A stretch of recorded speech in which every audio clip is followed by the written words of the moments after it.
मुरली में बात चल रही थी ना, सबसे ऊंची से ऊंची जयंती किसकी है?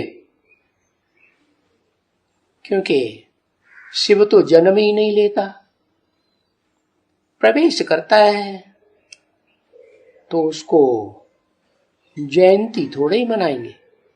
जयंती तो उसकी मनाते हैं जिसकी अंत में जय जयकार हो गई हो।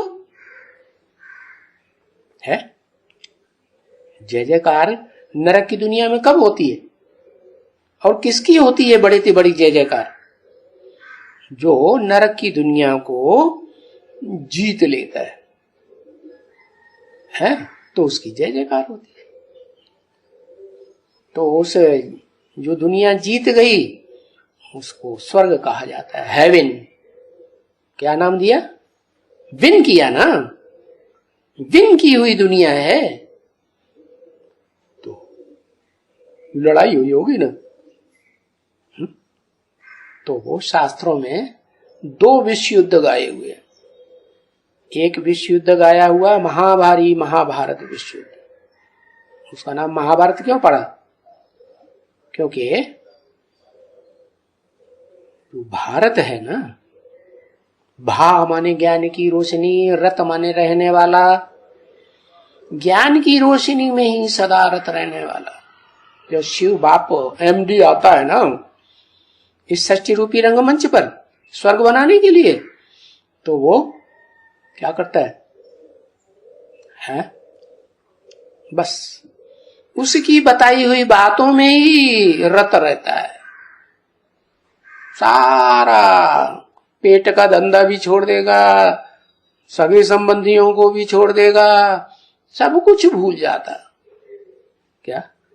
एक शिव दूसरा है। एक शिव बाबा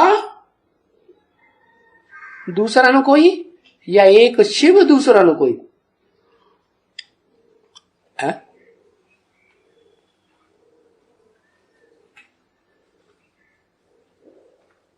हाँ, शिव आकर के बताते हैं कि तेरी बुद्धि में तू बाबा भी कहेगा ना तो तेरी बुद्धि में बिंदी ही याद आवेगी, ग्रैंडफादर वो नहीं याद आवेगा। क्योंकि मैं तो ग्रैंडफादर बनता ही नहीं, न ग्रैंडफादर बनता हूं, न माता, न ऐसे दूसरा संबंध कोई बनता है। मैं तो इस सृष्टि पर आता हूं तो आत्माओं का बाप हूं। क्या? परम पिता हूं। मुझे परम माता भी नहीं कह सकते।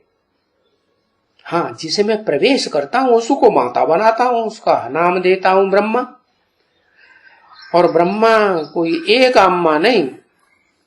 क्या?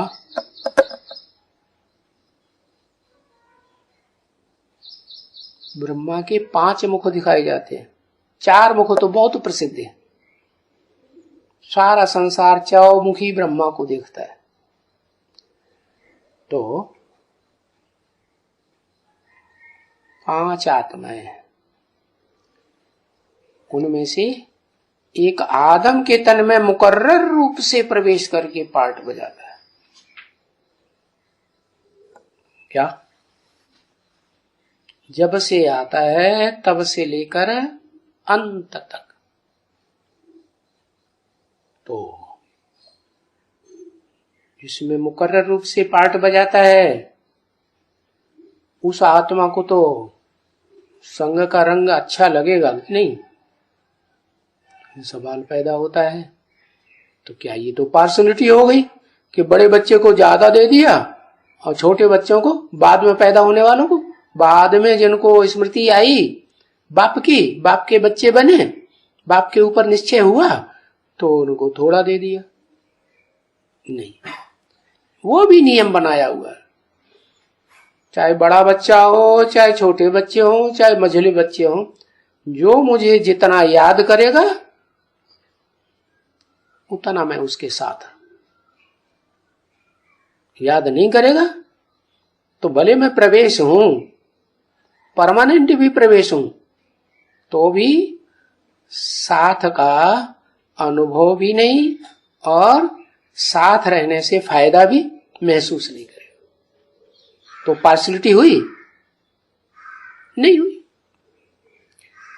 तो वो शिव मैनेजिंग डायरेक्टर षष्ठी रूपी रंगमंच का ऐसा है, तो वो फिर